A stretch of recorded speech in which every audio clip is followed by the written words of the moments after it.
시작하겠습니다. 200페이지 경매 매수 신청 내린데 여기에서 시험에 두 문제, 경매에서 한 문제, 매수 신청 내리에서 한 문제 통상 출제됩니다. 경매는 어렵습니다. 내용이. 매수 신청 내리는 쉽습니다. 내용만 파악하면 됩니다. 그래서 경매는 지금 민법이라든지 등기법이라든지 이런 거 좀 어느 정도 배경 지식이 있어야 풀 수 있는 문제들이 있습니다. 200페이지 맨 밑에 그 양가로 1번 임의 경매가 있고 양가로 2번 강제 경매가 있습니다. 임의로 하는 경매가 임의 경매, 강제로 하는 경매가 강제 경매인데 임의 경매를 하려면은 담보 물건이 있어야 됩니다. 그러면 소송 안 하고 곧바로 경매 넘길 수 있습니다. 예를 들면 전세권은 물건이기 때문에 전세금을 안 내주면 전세기간이 끝나도 별도의 전세금 반환 청구 소송 안 하고 바로 경매 넘길 수 있습니다. 그러나 채권인 임차권의 경우, 즉 주인이 돈을 안 내주면 어떻게 해야 돼? 계약기간 끝났는데도 주인이 돈을 안 내주면은 보증금 반환 청구 소송 해가지고 승소 판결문을 받아서 집행권은, 판결문을 집행권은이라고 합니다. 집행권은에 의해서 강제경매를 신청할 수 있습니다. 그러면 임의경매, 강제경매 중에서 돈 받기가 뭐가 더 쉬워요? 네, 임의경매가 쉽죠. 강제경매는 재산이 없으면 판결문 받아봐도 휴지 조각에 불과하죠. 실질적으로 채권 회수가 어렵습니다. 돈이 없어서 돈 안 갚는다고 감옥 가는 건 아니죠. 그 남의 돈 못 갚는다고 자살할 필요 있어 없어요? 없다고. 돈 없어서 못 갚는 거는 감옥 가는 건 아니에요. 있으면서 빼돌리면 문제가 형사상 채권 멘탈죄에 해당될 수 있지만 진짜 없어서 못 갚는 건 어쩔 수 없다고요. 돈 없다고 죽을 필요는 없어요. 절대. 아니, 누가 또 상담 와서 돈 없는데 죽고 싶다 이래서 혹시나 여러분도 그런 분이 계실까 봐 말씀드리는 거예요.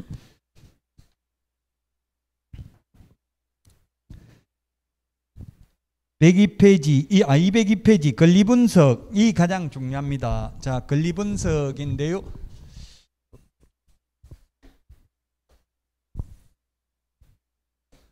권리분석은 소재주의, 삭제주의, 말소주의, 인수주의 뭐 이런 말을 합니다.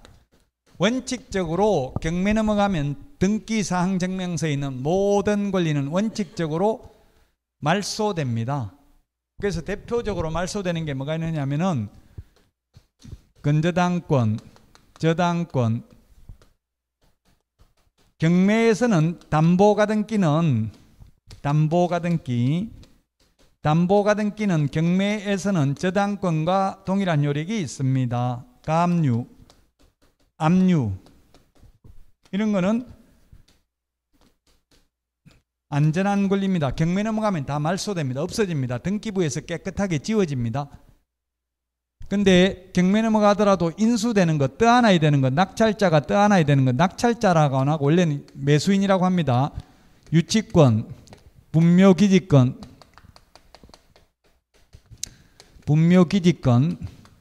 법정지상권 이런 것들은 매수인, 즉 낙찰자가 떠안아야 되는 권리입니다. 낙찰자 입장에서 보면 위험합니다. 요거는 무조건 말소되니까 안전합니다. 그러면 여러분이 경매 가지고 돈 많이 벌려면 안전한 걸 해야 됩니까? 위험한 걸 해야 됩니까? 예, 위험한 게 수익률, 위험과 수익률은 비례합니다. 위험한 게 좋습니다.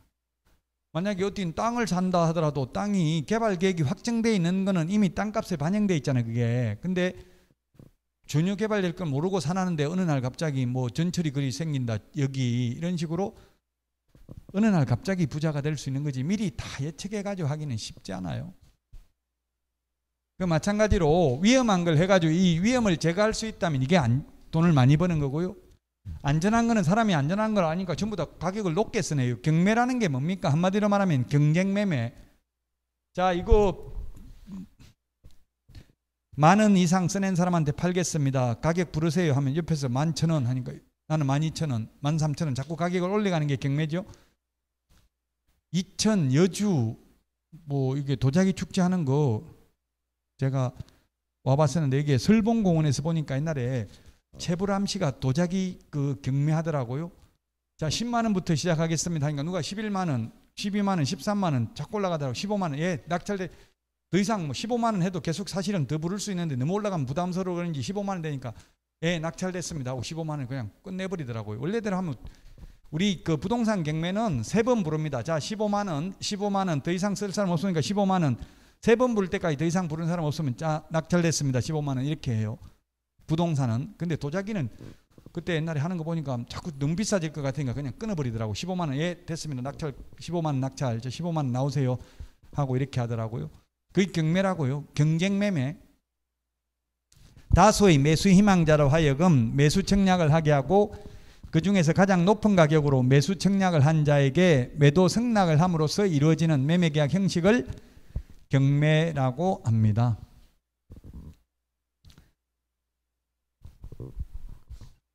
유치권은 인수되는데 단 유치권은 경매 신청 기입 등기 전까지 유치권이 성립되어야 합니다. 즉 점유하고 있어야 됩니다.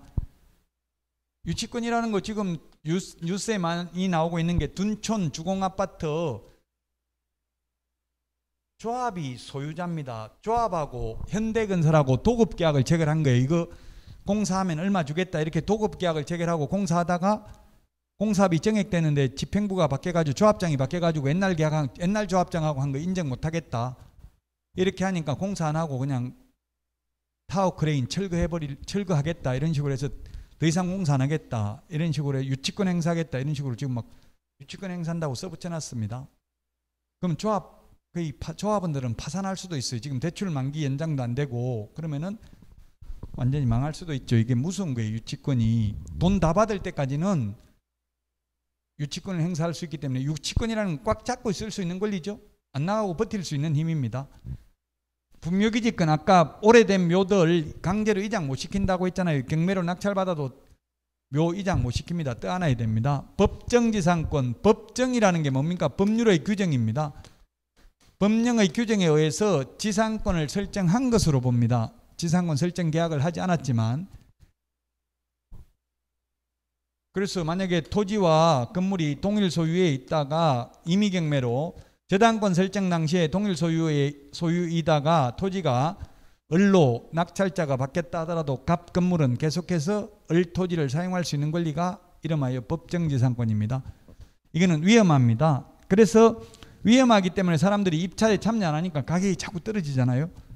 그래서 싸게 낙찰 받아가지고 이 위험을 제거할 수 있다면 돈을 많이 벌 수 있다는 이야기입니다. 자, 무조건 말소되는 것 중에서 가장 앞서 있는 것을 말소 기준권리라고 학자들이 말합니다. 그러면 이 무조건 인수되는 권리, 무조건 말소되는 권리 뺀 나머지 대표적으로 시험에 나오는 게 전세권하고 임차권입니다. 전세권, 임차권. 전세권, 임차권은 말소 기준권리보다 최선순위면 인수되고 말소 기준권리보다 뒤에 있는 전세권, 임차권은 말소됩니다. 전세권, 임차권뿐만 아니라 무조건 인수되는 권리, 무조건 말소되는 권리 뺀 지상권, 지역권, 전세권, 임차권, 환매등기, 가처분 등기, 소유권 이전 청구권, 보전가등기 다 해당됩니다. 그래서 가등기도 담보가등기는 무조건 말소되는데 순위보전의 효력이 있는 보전가등기는 말소 기준권리보다 최선순위면 인수되고 말소 기준권리보다 후순위면 말소됩니다.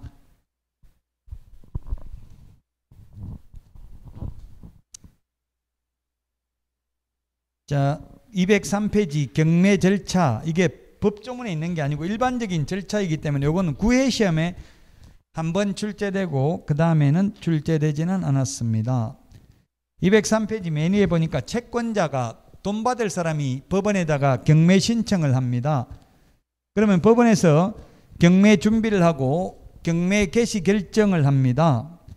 그리고 나면 매각 공고를 하고요. 그리고 물건 자료 열람하고 그 다음에 현장 답사를 하고 경매 실시, 매각 실시. 여러분들이 입찰 대리를 손님들한테 해주면 이게 매각 경매 실시하는 날 법원에 가서 이제 입찰 대리를 하면 됩니다. 이때 최고가 매수신고인 1등을 뽑고요. 그 다음에 차순위 매수신고인 2등을 뽑고요. 만약 최고가 입찰자가 2명 이상이면 추가 입찰을 하고 그래도 또 동점자가 나오면 그때는 추첨을 합니다. 1등을 뽑아야 되니까. 그리고 나서 만약에 1억 이상 써내는 사람 중에서 1등 뽑겠습니다 했는데 1억 이상 써내는 사람이 한 명도 없으면 유찰됐다고 합니다. 유찰되면 다시 상당한 금액을 저감, 깎아주고 새 매각기를 정합니다.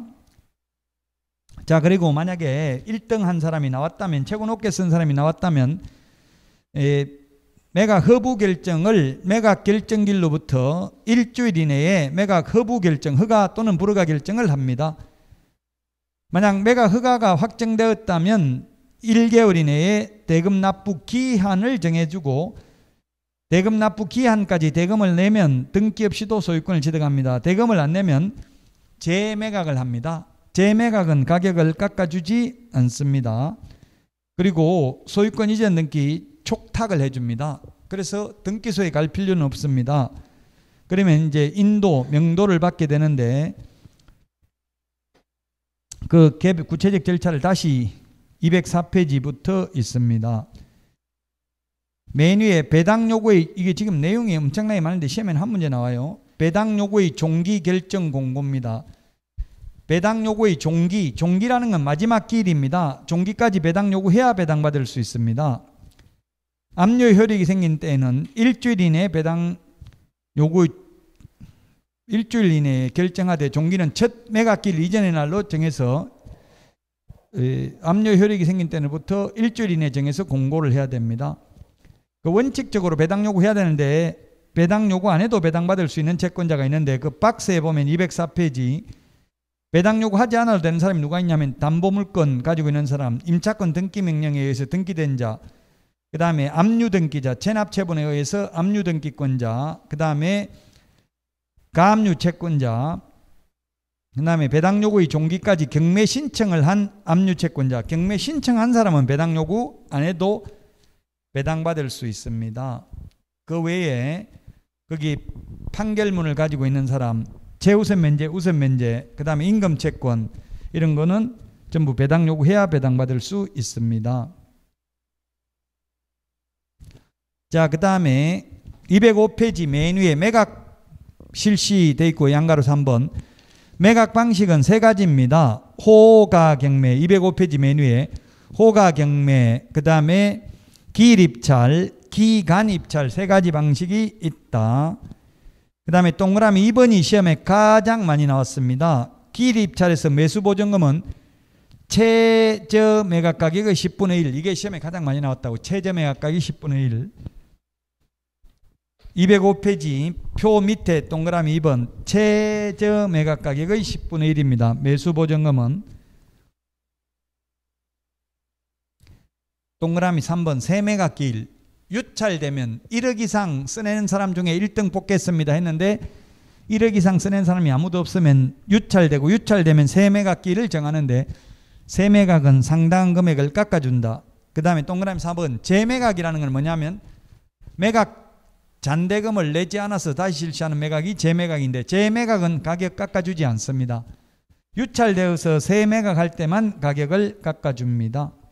206페이지 양가로 4번 차순위 매수 신고입니다. 차순위 2등입니다. 2등. 시험에 이런 게 출제된 적이 있는데 최저 매각 가격이 2억입니다. 1등 하려고 2억 5천만 원을 써냈습니다. 최고가 매수 신고인이. 그러면 보증금을 얼마를 냈냐 하면 옛날에는 자기가 써낸 금액의 10%를 매수 보증금으로 냈는데 지금은 최저 매각 가격의 10%인 2천만 원을 보증금으로 냅니다. 그러면 남은 잔금이 얼마 남았습니까? 2억 3천만 원. 그래서 차순위 매수 신고 2등을 하려면 최고가 매수 신고인이 신고한 금액에서 그 보증금을 뺀 금액 이상을 써낸 사람 중에서 가장 높게 써낸 사람이 차순위 2등이 됩니다.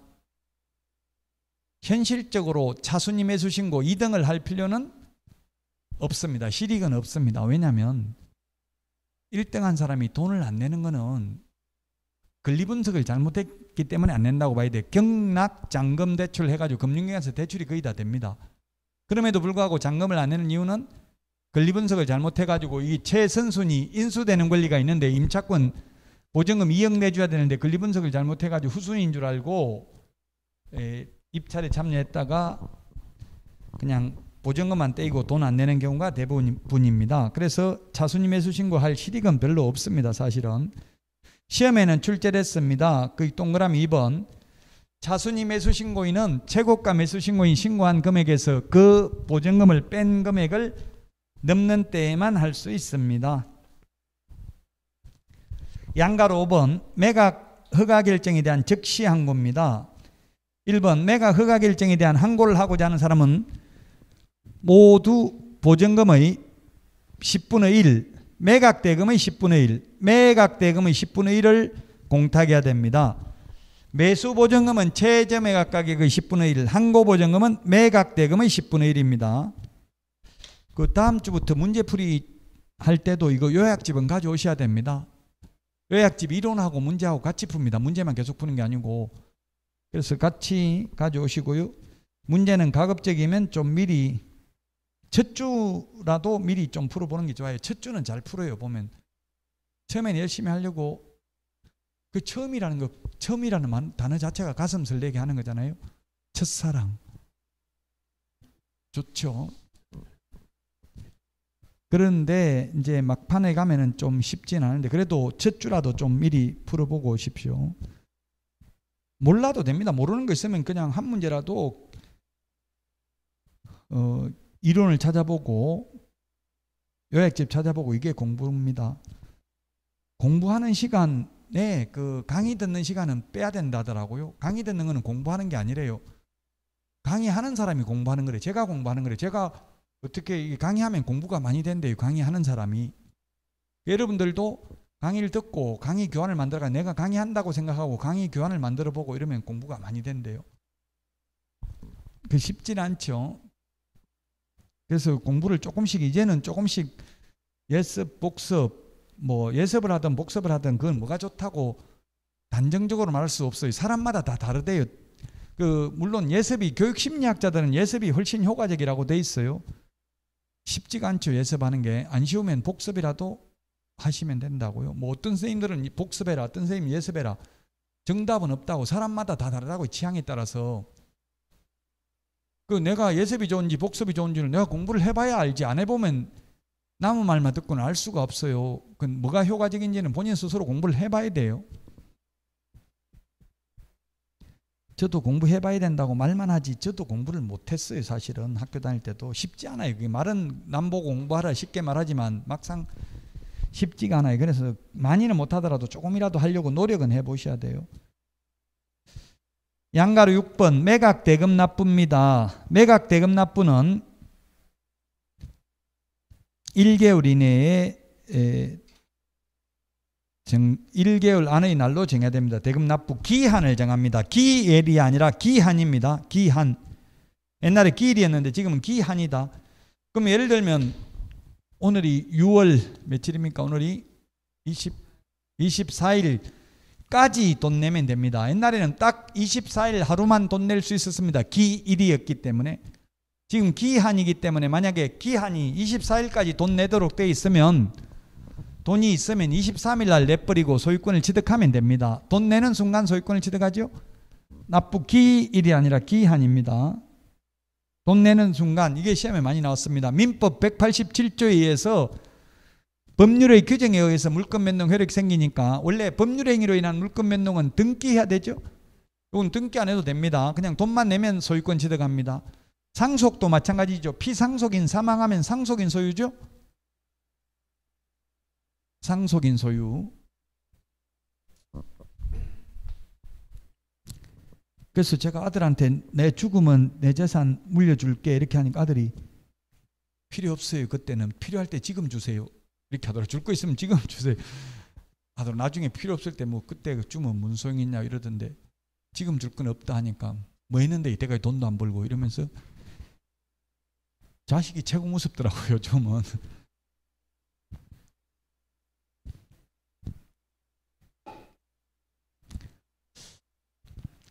대금 지급 기한입니다. 기일이 아니고 기한. 자, 그 다음에 207페이지 배당 순위 시험에 2번 나왔어요. 이때까지 2번. 그렇게 중요하진 않습니다. 내용이 많은 데서 지금 나오니까 그 경매가 어려워요. 경매는. 그러니까 경매는 기출 문제만 보시면 돼. 거의 기출 문제 나왔던 패턴에서 나온다고요. 한 문제 나오는데 이게 다 내용 알기는 어렵습니다.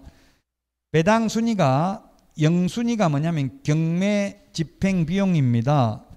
경매 집행 비용, 그 다음에 제3취득자의 비용 상한 청구 채권액, 유익비, 필요비 이런 거 들어간 거 있으면 이거 영순위로 배당받습니다. 경매 집행 비용도. 그 다음에 2번 1순위가 뭐냐면 최우선 면제입니다. 최우선 면제. 소액 임차 보증금 중 일정액, 이게 소액 보증금, 이게 최우선 면제라는 뜻이에요. 아까 상가는 얼마였습니까? 서울에서 6,500 환산 보증금이 6,500만 원 이하인 경우 2,200만 원까지 최우선 면제받아요. 주택의 경우 서울에서 1억 5천 이하인 경우 5천만 원까지 최우선 면제받죠. 그럼 서울에서 1억 5천이라도 주택인 경우 5천만 원이고 1억이라도 5천만 원이고 5천만 원이라도 5천만 원 최우선 면제받아요. 제가 나누기 3이라고 했더니만 그럼 9천만 원이면 나누기 3을 해서 3천만 원 최우선 면제받죠. 그러던데 그거 아닙니다. 1억 5천도 5천만 원, 지금 주택 이야기하고 있어요. 9천만 원도 5천만 원, 5천만 원이라도 5천만 원. 근데 4천만 원이면 4천만 원밖에 못 받죠. 그럼 만약에 보증금 하나도 없고 월세만 내던 사람은 최우선 면제 하나도 못 받아요. 보증금 범위 내에서 받는다고요. 상가면 서울에서 6,500 이하인 경우 2,200만 원까지. 자, 그래서 2번 1순위는 최우선 면제고요. 그 다음에 2순위는 국세, 지방세 중 당해세입니다. 우리 학원 건물 이게 경매 넘어가면 요 건물분에 대한 재산세, 종부세 안 낸 게 있다면 요거는 당해세이기 때문에 다른 담보물권자보다 먼저 배당받습니다. 최선순위 저당권보다 당해세가 먼저 배당받는다고. 세법에 당해세라는 말 나오죠. 취득세 이런 거는 당해세 아니죠.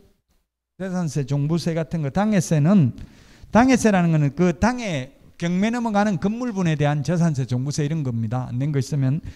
그럼 만약에 이게 학원 건물 소유자가 있다면 그 소유자 집, 주택에 대한 재산세 안 낸 거는 당해세 아니죠. 그 건물분, 경매 넘어가는 건물분에 대한 재산세, 종부세 이런 게 당해세입니다.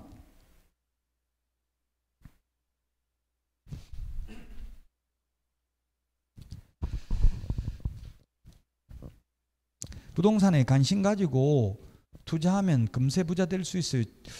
저기 지금 공인중개사 강의하는 선생님 중에서 자기는 3억 가지고 했는데 지금 재산 80억밖에 안 됩니다. 좀 있으면 곧 100억 진입하는데 선생님은 노후 준비 얼마나 됐습니까? 저보고 묻더라고요. 그래서 하여튼 자괴감은 느껴지던데요. 그 계속 신경 쓰고 돈 벌려고 하면은 벌리지나 봐요. 80억에서 100억 버는 거는 금세 된다고. 하나도 없는 데서 3억 벌기는 어렵지만 맞아요. 돈이 있는 데서 벌기는, 돈이 돈 번다고 쉬워요. 1,000억에서 2,000억 되는 거는 금세 된다고요. 그러니까 여러분들도 자격증 따고 나서 돈 벌라고 생각해야지, 자격증 따기 전에 돈에 신경 쓰면 자격증을 못 따요. 올해는 돈 벌려고 생각하지 말고 오직 자격증에만 전념하십시오. 자, 그 다음에 2순위까지 했고요. 지금 3순위는 4순위는 합해서 물건입니다. 근데 물건이 아닌데 물건은 순서대로 배당이 되잖아요. 예를 들면 저당권은 같은 날 오전에 저당권 설정되고 오후에 저당권이 설정되면 누가 먼저 배당받아요? 오전에 한 게 먼저 배당받죠. 동순 별접이잖아요. 동구는 순위번호, 별구는 접수번호에 의해서 같은 동구면 순위번호가 같은 날이라도 순위가 먼저 선순위로 돼 있으면 먼저 돼 있는 사람이 먼저 배당받는다고요. 동구는 순위번호, 별구는 접수번호 이런 말이 있어요. 그래서 저당권은 같은 날이라도 순서가 다르다. 그래서 저당권, 전세권 이런 거 다 마찬가지겠죠. 확정일자부 임차권. 그래서 확정일자부 임차권, 조세채권, 임차권하고 확정일자 임차권하고 조세채권 이거는 채권인데 물건이 아닌데도 불구하고 물건과 똑같습니다. 순서가. 확정일자를 만약에 먼저 받으면 임차권이 먼저 배당받고요. 조세채권은 법정기일이 먼저 있으면 먼저 배당받습니다. 법정기일은 재산세, 종부세는 재산세 납부고지서 발송일, 재산세 납부고지서 발송일이 법정기일입니다. 그래서 법정기일이 앞서 있으면 먼저 배당받는다는 얘기예요. 그래서 여러분들이 현업에 가면 조심해야 될 게, 재산세는 6월 1일 기준으로 하루만 소유하면 소유자, 그 6월 1일 소유한 사람이 재산세를 내야 되고요. 재산세 납부는 언제 합니까? 7월 16일부터 말일까지 재산세 내야 되죠. 근데 재산세를 안 냈습니다. 그럼 9월 달에 임대차 계약 체결할 때는 재산세 안 냈다고 압류 등기가 등기부에 되어 있지 않다고요. 아는 상태에서 세입자가 들어왔습니다. 9월 달에. 근데 나중에 재산세 종부세 안 내가지고 경매 넘어가면 누구부터 배당받는다고요? 재산세를 먼저 배당받아가요. 그럼 세입자는 배당을 다 못 받을 수도 있어요.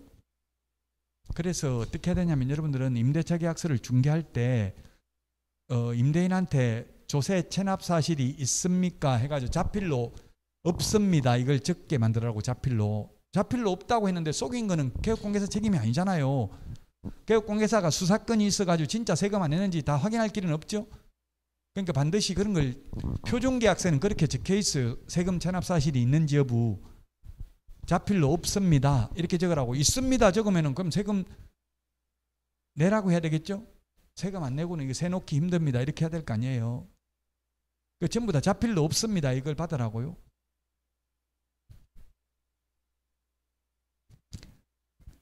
그래서 물건하고 똑같은 게 조세채권, 그 다음에 확정일자부 임차권은 먼저 순서가 먼저면 먼저 배당받는다는 뜻입니다. 3번 3순위 4순위가. 그래도 돈 남는 게 있으면 이제 5순위 일반 임금 채권입니다. 최우선 면제되는 거 빼고 월급부터 먼저 주고요. 그래도 남는 거 있으면 후순위 조세채권이 먼저 받아가고요. 그래도 남는 게 있으면 7순위 국민건강보험료, 국민연금보험료, 산업재해보상보험료, 각종 공과금, 전기요금, 수도요금 이런 거 먼저 배당받고요. 그 다음에 8순위가 일반 채권입니다. 8순위까지 경매 넘어가면 실제로는 거의 물건인 경우에도 후순위 물건은 배당을 다 못 받습니다. 그래서 미국의 서브프라임 모기지론이라는 게 뭐예요? 서브프라임 이게 후순위 채권입니다. 비우량 채권입니다. 서브웨이 하면 지하철이잖아요. 비우량 채권이죠. 서브프라임 모기지론이. 우리나라로 같으면 제2금융기관 대출이라고요. 제1금융기관 1순위로 대출 받고 나면 그래도 후순위 대출 또 해주잖아요. 제2금융기관에. 그 대신에 제2금융기관은 금리를 높게 받죠. 1금융기관보다는. 그 이유가 뭡니까? 후순위이기 때문에 나중에 떼일 우려가 높다고요. 경매 넘어가면. 그러니까 미리 이자를 많이 받는다고요.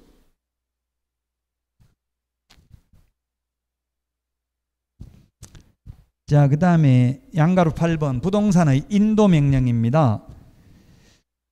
법원은 매수인이 대금 납부 후 6개월 이내 신청하면 채무자, 소유자 또는 부동산 점유자에 대하여 부동산을 매수한 매수인에게 인도하도록 명할 수 있다. 다만 점유자가 매수인에게 대항할 수 있는 정당한 권한에 의해서 점유하고 있는 경우에는 그러하지 아니하다.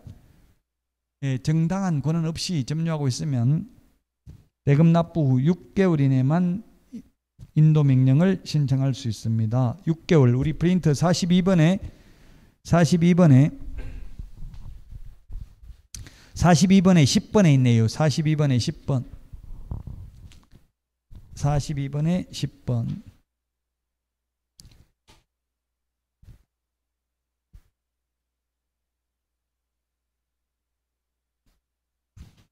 자, 그 다음에 210페이지 매수 신청 대리인 등록에 관한 규칙입니다. 210페이지 매수 신청 대리 할 수 있는 게 7가지가 있습니다. 그러니까 한마디로 말하면 할 수 없는 거는 뭐냐면 소송 대리는 안 됩니다. 소송 대리는 안 됩니다. 명도 소송, 배당이의 소송, 항고 소송, 기일 변경 신청 같은 소송 대리는 변호사의 업무입니다. 그래서 단순히 보증금 대신 내는 것, 대신 돌려받는 것, 차순위 매수 신고하는 것, 차순위 매수 신고인의 지위를 포기하는 것 이런 것만 가능합니다. 211페이지 매수 신청 대리인 등록은 지방법원장에게 합니다. 지방법원장에게. 중개사무소 개설 등록은 시군구에 합니다. 중개사무소 개설 등록은 시군구에. 등록 요건 양가로 3번에 보니까 개업 공인중개사이거나 법인인 개업 공개사일 것 이렇게 되어 있는데요. 이 개업 공개사이거나 이 말이 논리적으로 보면 모순인데 공인중개사인 개업 공개사이거나 법인인 개업 공개사일 것 이 말입니다. 즉 부칙개공 소위 중개인은 매수 신청 대리인 등록이 안 된다는 이야기죠. 자격증 없는 사람은. 자, 그 다음에 실무교육 받아야 되고요. 보증보험 공탁을 미리 가입해야 됩니다. 자, 그 다음에 양가로 4번에 1번에 동그라미 1번 매수 신청 대리인 등록 신청할 때 제출을 해야 되는 서류가 동그라미 1번에 보니까 자격증 사본을 제출해야 되니까 부칙개공은 자격증 없잖아요. 그래서 부칙개공은 매수 신청 대리인 등록이 안 된다. 그 다음에 동그라미 3번 등록증이 반드시 있어야 되기 때문에 자격증 따가지고 중개업은 안 하고 매수 신청 대리만 하는 것은 불가능합니다. 그리고 4번 매수 신청 대리 실무교육 받아야 되고 5번 여권용 사진 2장이 있어야 됩니다. 모든 정부 관공서에 제출하는 서류는 여권용 사진으로 바뀌었습니다. 옛날에 반명함판 사진이었는데요. 방가로 2번 매수 신청 대리인 등록 신청하려면 공인중개사는 2만 원, 법인은 3만 원입니다. 수입 인지로 내야 됩니다. 여기서 또 공인중개사라는 말이 이거 제가 잘못 오타 적은 게 아니고요. 이 취지는 공인중개사라는 취지는 공인중개사인 개업공개사라는 뜻입니다. 부칙개공은 안 된다 했죠. 자, 결격사유 매수 신청 대리인 등록 취소되고 3년이 지나지 아니한 자는 다시 등록할 수 없습니다. 단 뒤에 맨 뒤에 있는 단서가 시험에 나왔습니다. 폐업 신고로 인한 등록 취소는 제외한다. 26회 나왔는데요. 폐업 신고를 해가지고 중개업하고 매수 신청 대리는 반드시 같이 해야 된다고요. 그래서 중개업을 폐업하거나 매수 신청 대리를 폐업하면 등록을 취소합니다. 기분 나쁘죠. 안 한다고 하는데도 불구하고 매수 신청 대리인 등록을 취소한다고요. 폐업하면 그 제지어가지고 등록 취소된 게 아니라 폐업해서 등록 취소된 경우는 등록 취소되고 3년 안 지나도 다시 등록할 수 있다는 뜻입니다. 그 다음에 경매 관련 유죄 판결 받고 2년 미경과자는 매수 신청 대리인 등록 안 되고요. 그 다음에 매수 신청 대리 업무 정지 기간 중에 있는 경우는 폐업해도 등록이 안 됩니다. 212페이지 4번 매수 신청 대리 업무 정지를 받은 개업공개사인 법인의 업무 정지 사유가 발생한 당시 사원 또는 임원이었던 자로서 당해 개업공개사에 대한 업무정지 기간이 경과되지 아니한 자. 사유 발생 당시 밑줄 치세요. 사유 발생 당시. 처분 당시. 업무정지 처분 당시가 아니라 사유 발생 당시 임원이었던 자입니다. 자, 그 다음에 양가로 5번 실무교육입니다. 우리 프린트 53번에 교육제도 5개 비교가 되어 있는데 매수 신청 대리 실무교육은 법원 행정처장이 지정하는 교육기관입니다. 시험에 지방법원장이 지정하는 교육기관에서 교육받아야 된다. X입니다. 매수 신청 대리 교육시간은 32시간 이상 44시간 이하고요. 그 다음에 방가로 3번 매수 신청 대리 실무교육 지정 승인 요청입니다. 실무교육에 필요한 전문인력 및 교육시설을 갖추고 객관적인 평가 기준을 마련한 다음의 기관 또는 단체에 법원 행정처장에게 그 지정 승인을 요청할 수 있다. 고등교육법에 따라 설립된 대학, 전문대학, 그 다음에 협회입니다. 즉 안 되는 사람은 공기업 준정부기관 X입니다. 우리 프린트 53번에 공기업 준정부기관 X, 공기업 준정부기관은 매수 신청 대리인 등록 신청, 매수 신청 실무교육 지정 승인을 요청할 수 없습니다. 매수 신청 대리 실무교육 지정 승인을 요청할 수 없다고 공기업 준정부기관은. 자, 6번 손해배상 책임은 똑같습니다. 중개업하고. 그래서 시험에 거의 잘 안 나옵니다. 보정 설정 금액 똑같다고요. 법인은 2억 원 이상, 분사무소 1억 원 이상. 그 다음에 7번 213페이지 7번 휴폐업입니다. 휴폐업인데 동그라미 1번 매수 신청 대리는 매수 신청 대리업을 휴업 3개월 초과해서 휴업, 폐업 또는 휴업한 매수 신청 대리업을 재개하고자 할 때는 감독법원에 그 사실을 미리 신고해야 된다. 휴업 기간을 변경하고자 할 때도 미리 신고해야 된다. 휴업은 6개월을 초과할 수 없다. 중개업 휴업하고 똑같죠? 중개업도 6개월 초과할 수 없습니다. 2번 매수 신청 대리 행위 등인데 대리 행위의 방식입니다. 개업공개사는 대리행위를 하는 경우 각 대리행위마다 대리권을 증명하는 문서를 제출해야 된다. 본인의 인감증명서 첨부된 위임장, 인감증명서 밑줄 치세요. 인감증명서 제출하는 경우는 여기밖에 없습니다. 공인중개사법에서는 인감증명서 제출하는 경우 없습니다. 다만 같은 날 같은 장소에서 대리행위를 동시에 하는 경우에는 하나의 서면으로 가늠할 수 있다.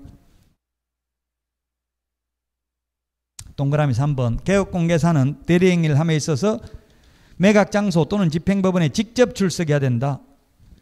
소속공개사나 임원을 책임자를 출석하게 할 수 없습니다.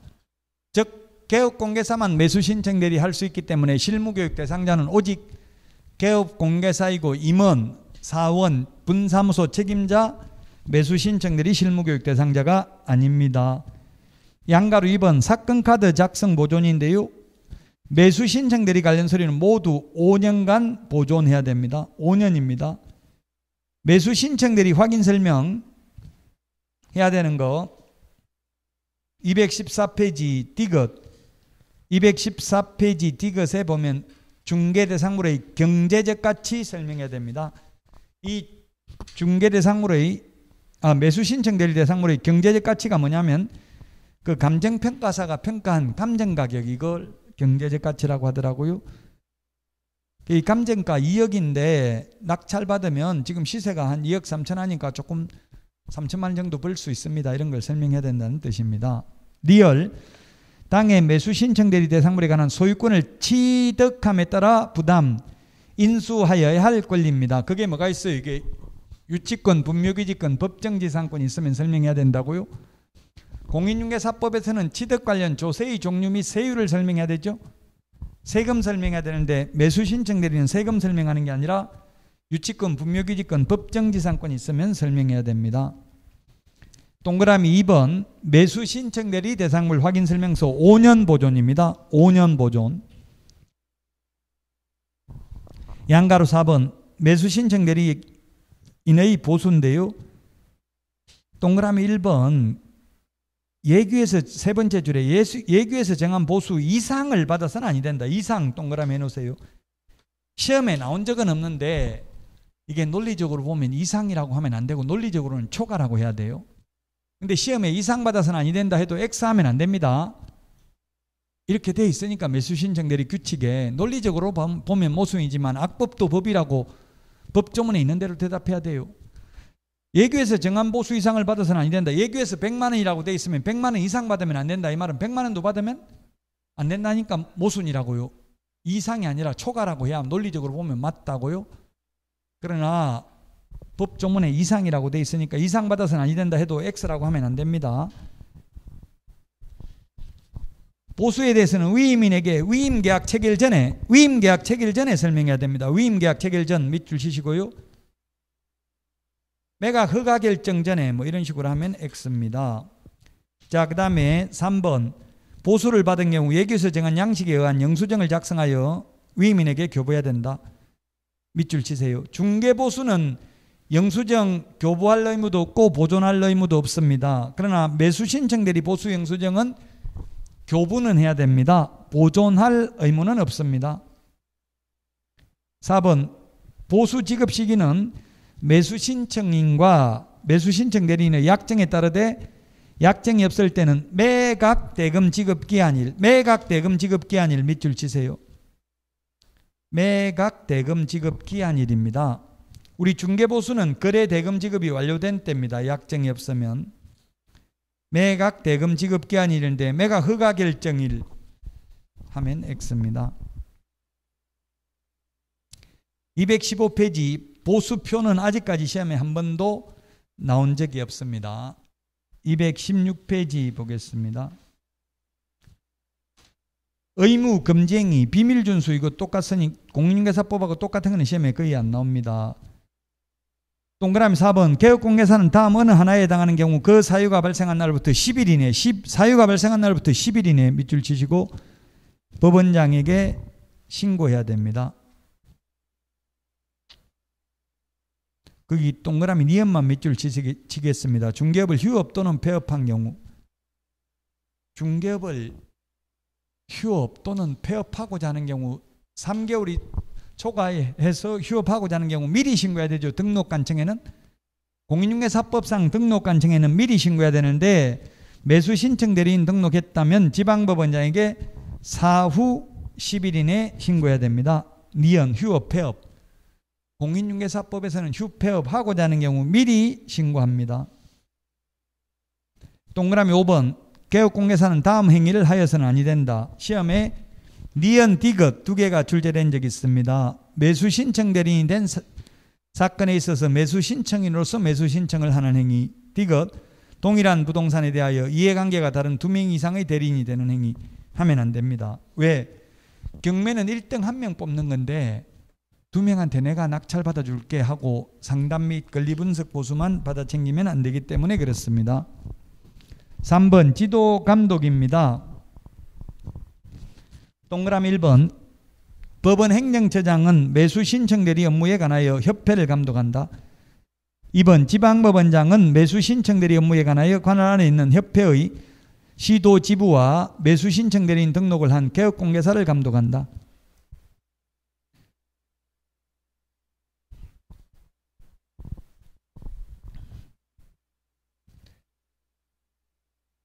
동그라미 3번 지방법원장은 매수 신청 대리 업무에 대한 감독 사무를 지원장과 협회 시도지부에 위탁할 수 있고 위탁받은 지원장과 협회 시도지부는 그 실시 결과를 지체 없이 지방법원장에게 보고해야 된다. 동그라미 5번 협회는 등록관청으로부터 등록, 휴폐업 신고, 자격취소, 자격정지 자격취소, 자격정지 밑줄 치놓으세요. 자격취소, 자격정지 등록 취소, 무정지 등에 관한 사항을 통보받은 후 10일 이내에 법원 행정처장에게 통지해야 된다. 입법의 불비, 모순인 게 굉장히 많습니다. 우리 프린트 25번에 보면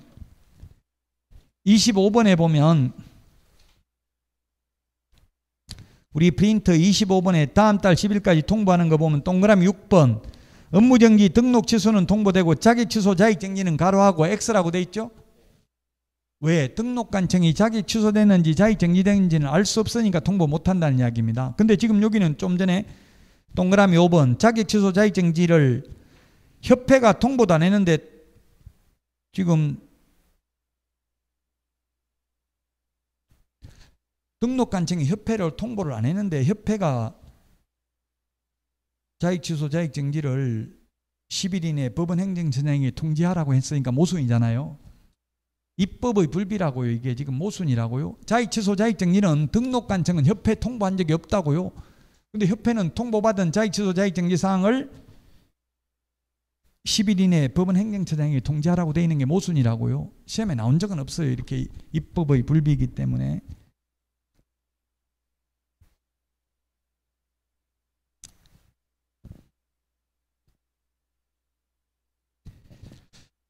양가로 3번 등록 취소하여야 하는 사유가 있는데 등록 취소해야 되는 사유 거기 니은 폐업 신고를 한 경우 중개업이나 매수 신청 대리를 폐업한 경우에도 등록을 취소해야 됩니다. 다 암기할 수는 없고요. 특이한 사항만 보자고요. 218페이지 맨 위에서 네 번째 줄 동그라미 2형 최근 1년 이내에 2회 이상 업무정지 처분을 받고 다시 업무정지에 해당되면 임의적 취소입니다. 임의적 취소. 우리 프린터 44번에 12번부터 15번까지 있습니다. 12번에 보니까 44번에 최근 1년 이내 2회 이상 업무정지 처분받고 또다시 업무정지에 해당되면 중개사무소 절대적 취소입니다. 15번에 보니까 최근 1년 이내 2회 이상 업무정지 처분받고 또다시 업무정지에 해당되면 매수신청 대리인 등록은 절대적 취소가 아니라 임의적 취소입니다.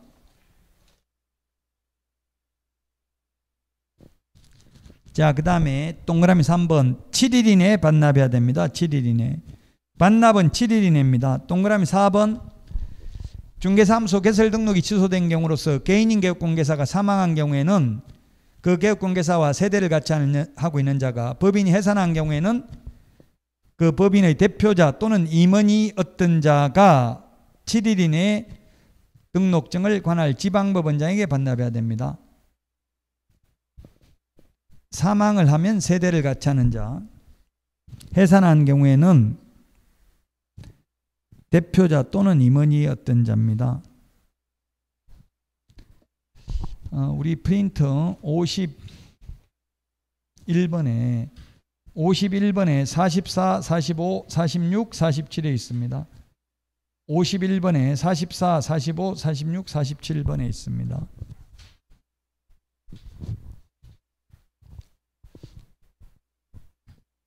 (44번에) 보면 사망하면 중개사무소 개설 등록증은 반납 규정이 없습니다. 폐업 신고도 할 필요 없습니다. 알아서 등록관청이 등록 취소를 합니다. 사망하면. 근데 매수 신청 대리인 등록증은 사망하면 누가 반납한다고 했어요? 세대를 같이 하는 자가 7일 내에 반납해야 된다 했죠? 법인 해산되면 중개사무소 개설 등록증은 대표자이었던 자가, 매수 신청 대리인 등록증은 대표자 또는 임원이 어떤 자가 7일 내에 반납합니다. 자, 업무정지 사유입니다. 업무정지 처분 하여야 한다. 하여야 한다. 동그라미 기억. 휴업하였을 경우, 휴업하면 절대적 업무정지, 폐업하면 절대적 등록 취소입니다.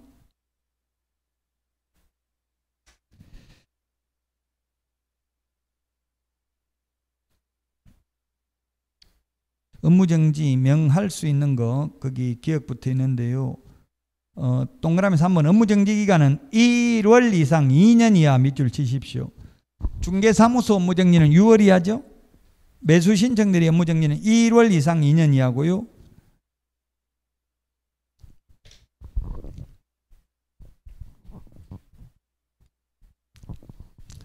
자, 그 다음에 219페이지 동그라미 5번입니다. 지방법원장은 등록 취소, 업무정지 처분을 하고자 하는 때는 10일 이상 밑줄 치십시오. 10일 이상 기간을 정하여 구술 또는 서면에 의한 의견 진술 기회를 주어야 합니다. 지정된 기일까지 의견 진술이 없는 때는 의견이 없는 것으로 봅니다. 공인중개사법에서는 자격 취소, 등록 취소, 지정 취소, 취소 세 개는 청문을 한다고 했습니다. 매수 신청 대리인 등록 취소는 취소라도 청문을 하는 게 아니라 10일 이상 기간을 정하여 구술 또는 서면에 의한 의견 진술 기회를 부여합니다. 등록 취소 업무정지 처분 관리대장은 5년 동안 보존해야 됩니다. 등록 취소 업무정지, 매수 신청 대리 등록 취소 업무정지죠. 5년 동안 기재해야 된다. 관리대장을. 5번 명칭의 표시인데 매수 신청 대리인 등록을 한 개업공개사는 그 사무소의 명칭이나 간판에 고유한 지명 등 법원 행정처장이 인정하는 특별한 경우를 제외하고는 법원의 명칭이나 휘장을 표시하여서는 아니 된다. 2번 개업공개사는 매수 신청 대리인 등록이 취소된 때에는 사무실 내 외부에 매수 신청 대리 업무에 관한 표시 등을 제거해야 되며 업무정지 처분을 받은 때에는 업무정지 사실을 당해 중개사무소에 출입문에 표시해야 된다. 매수 신청 대리 업무정지는 업무정지됐다고 출입문에 표시해야 됩니다. 공인중개사법에서는 업무정지됐다고 업무정지됐다고 출입문에 표시할 필요가 없죠. 지금 220페이지부터 보면 220페이지 왼쪽은 매수 신청 대리 규칙 예규고요. 오른쪽은 공인중개사법 비교가 되어 있습니다. 여기에서 한 문제 출제된다고요, 시험에. 자, 그래서 오늘 요약집을 지금 끝나고 나면 맨 마지막에는 핵심 비교 정리 프린터, 오늘 프린터 내드린 거, 프린터에 있는 거 다시 요약집 맨 뒤에 있습니다. 이거 맨 뒤에 있는 거 핵심 비교 정리를 읽어보고 무슨 말인지 모르면 질문을 하시면 된다고요. 처음부터 알기는 힘들어요. 자, 여기까지 하고 쉬었다가 오늘 내드린 문제 보도록 하겠습니다. 빨리 문제 안 푸신 분은 지금 다 풀어보시기 바랍니다.